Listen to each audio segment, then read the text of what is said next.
Hi, David Martindale. They call me MacGyver. Today I'm going to show you how to put a 22-foot fascia board on by yourself. And it can be level with the edge of your rafters. So hang tight and we'll get started. So here you see a couple pieces of scrap 2x6, 6 inches long or so is good. One screw and your impact driver or drill, and you can put this thing together. All you need is get it squared up, run one screw there towards the middle. That's all it'll take. It'll hold plenty of weight.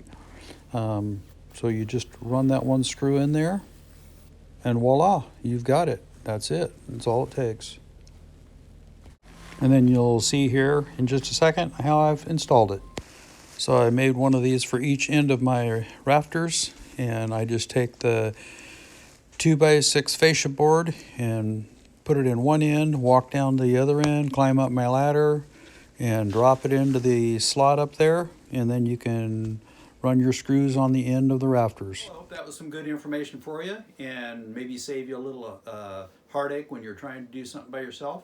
And if you haven't already subscribed to my channel, please do that. Click the bell icon, and then every time I come out with a new video, you'll be notified. Thanks a lot for watching. You have a great day.